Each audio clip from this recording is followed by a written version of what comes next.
Welcome to Mars Effect Salon and Spa, your one-stop shop and experience you won't forget. My name is Morgan Rhines, and this is my management team and personnel plan. I have a table of contents here for you all today. First, we're going to have a little introduction, and I'll give you the purpose of my company.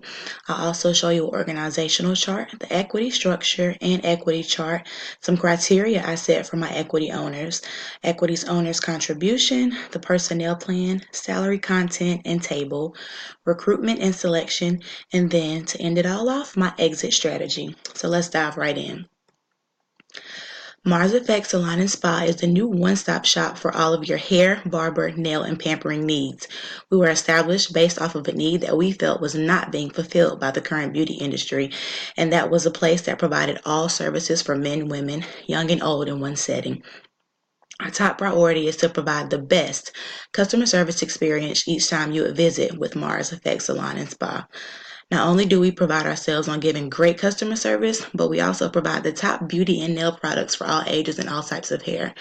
We have provided the convenience of shopping for our products in-store and online. So whether you want to come in and enjoy a fulfilling experience or enjoy our products at home, we at Mars Effect Salon and Spa are at your service. So the purpose of my management and personnel plan is to give a good outline and a foundation for Mars Effect Salon and Spa. This document is going to break down how the top executives and management all the way down to the staff will be selected and how they'll operate to achieve the goals and long-term success of the company. After reading over this, hopefully investors will be interested in adding capital to get this company up and running. So let's dive right in. First, I have the organizational chart here. I set this up not only to give you an outline of how my employees will be and how things will be set up, but also to kind of show you the decision making. And I want to take more of a hierarchical approach. So at the top, I have my board of advisors. They will consist of 2 managing directors and 2 investment directors here. Down to the CEO, which will be myself, and right below we have the CFO and the COO. Before I go any further, I want to explain how each person on the board of advisors here will have a strong background, a lot of knowledge, on each sector down here. So I'll have one person who's really strong in sales, one person who's really strong in general management, one person who's really strong in marketing, and lastly, a person who has a strong background in accounting. So that way I feel like with the decision making, it'll be more comfortable for me being the CEO to trust that what we're deciding to do for the company will work to achieve, ultimate success. So under the CFO and the COO, on this side, I wanted to keep the accountant and bookkeeper and the marketing manager under the CFO. Since, of course, accounting is dealing with your finances. And as far as marketing, the accounting department would set the budget for the marketing. So that's why I wanted to keep them on this side. COO, more the operational side, will have your human resources and general management. Doing this assignment at first, I put these 2 people together, but after discussing my assignment with some classmates and some personal thought, I actually want to separate these 2 because human resources alone is a very important department to me. So moving forward, I probably would separate the 2 and having a general manager and then having a human resources department. Moving forward, I have my sales manager here, also under my COO. So essentially, like the COO will make decisions for these 2 departments, and the CFO will make decisions for these 2 departments. And again, the ultimate decision still coming from the CEO with the help of the board of advisors. Moving right along, under the accountant department, I have my receptionists and beauty consultants. Marketing, I have my research and development team, and media and advertisement promotion team. Human resources and general management, I have my managers of all 3 sectors of the salon, which is the barbershop, the beauty salon, and the nail and spa. And next I have my merchandise supervisor. So right along this line here, you can see that these are kind of all managers as well of what's to come next.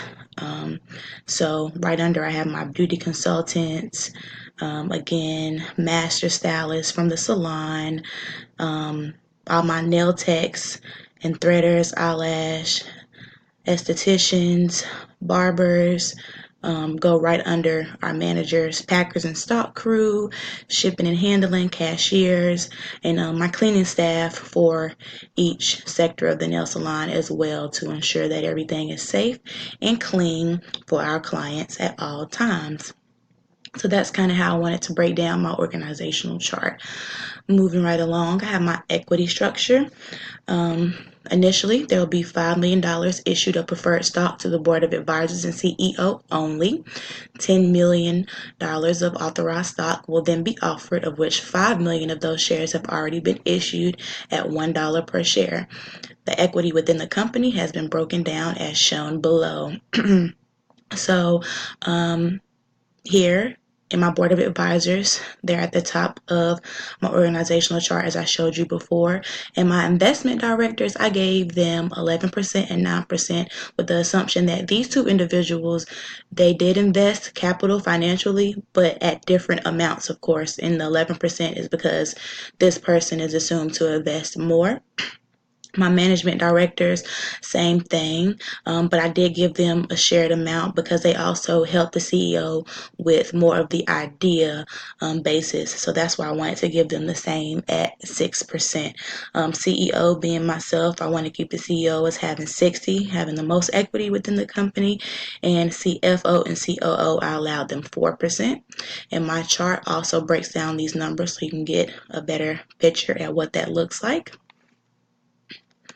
Next, the criteria that I set for each person was to have owned a hair salon, barbershop, nail salon and spa, or a merchandising warehouse. Since these things are all a part of our business, as a CEO, I felt more comfortable if I did hire people on the advisory board and at the executive board that had this experience. So when coming together trying to make this huge corporation, things will work because I know they have strong experience. They've been successful at this before, and chances are most likely we can be successful at doing it again at Mars Effect Salon and Spa.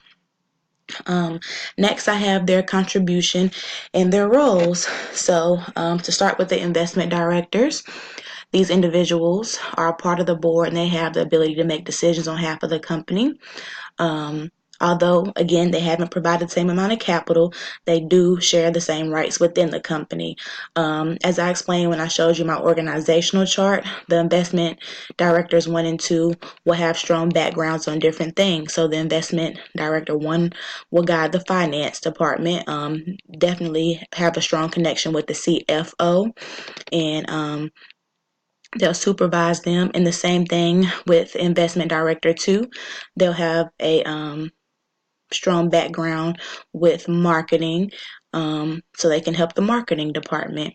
Management directors, moving right along, these individuals will reside on the advisory board with voting rights as well, and their biggest contribution to the company was the idea premium alongside the CEO. So although me being the CEO, this was my idea together, these people also added more to the idea.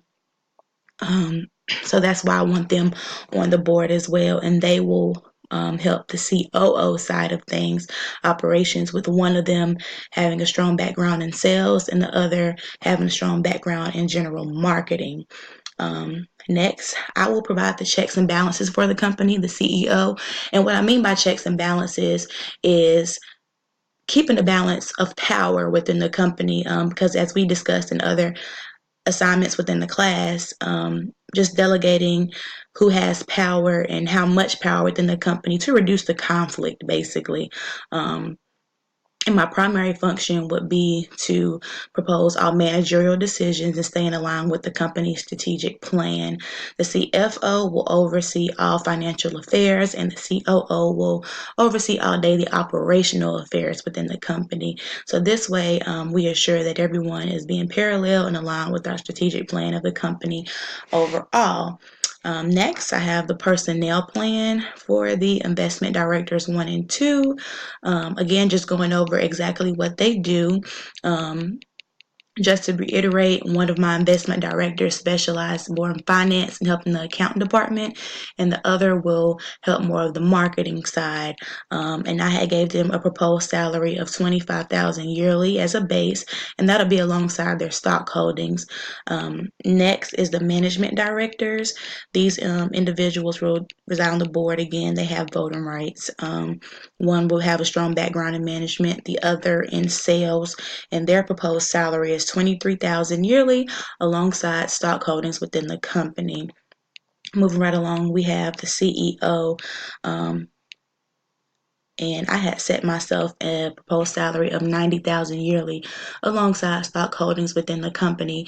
Now, looking back on when I was doing this assignment, I may bump that number up a little bit just because the hair and beauty industry is such a lucrative industry. I feel that everyone could benefit more financially from the business. So that's just something to think about moving forward. For the CFO, the proposed salary was $75,000 yearly, COO $75,000 yearly, the same as the CFO. Accountant bookkeeper $65,000 yearly, marketing manager $5 yearly, in the research and development team, $50 yearly. Human resources team, as you can kind of see here, I broke it down to having an HR manager and then HR administrators 1 and 2, just to kind of help the HR manager because they do have an important job and a big job because essentially they have to have training, continue education for everyone, recruit, screen, and interview these employees, and also ensure that everybody is following rules and regulations because we want to stay open. That is the goal. So the manager being at $55,000 yearly and the admins being at $45,000 yearly. Next, I have my general manager. Essentially, they'll be managing the other managers of the beauty salon, the barbershop, and the nail and spa, to develop strategic plans for each salon, and that, again, assuring that the company's goals are carried out through the daily operations. And I have them at $50,000 yearly.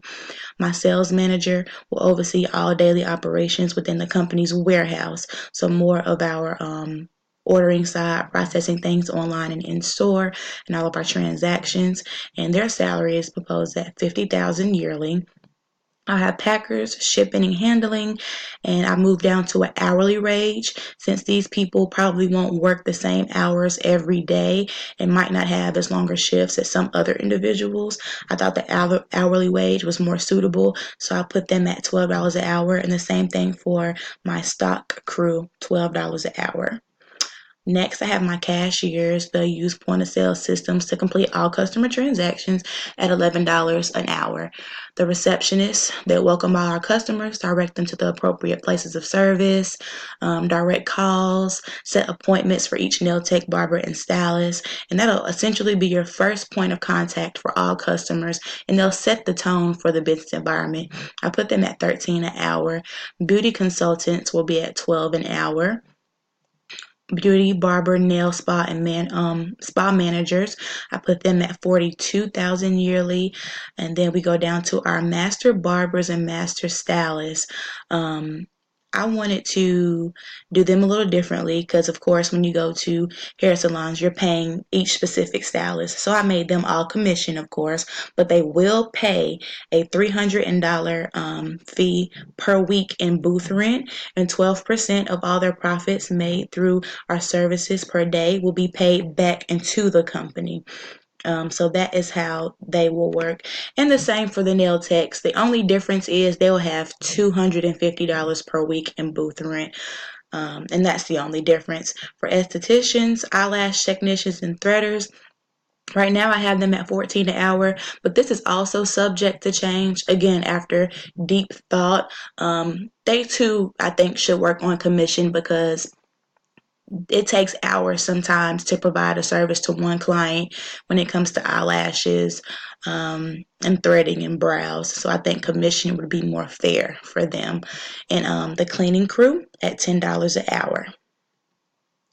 Next, this content goes into discussing how the numbers that I just talked about above is broken down into a table. So the chart will depict all salaries and hourly wages of each board advisor and employees within the company. Keep in mind that I did utilize having non-paid interns for the company. You'll see my non-paid interns in the media, advertisement, and promotion sector. I rather use interns for that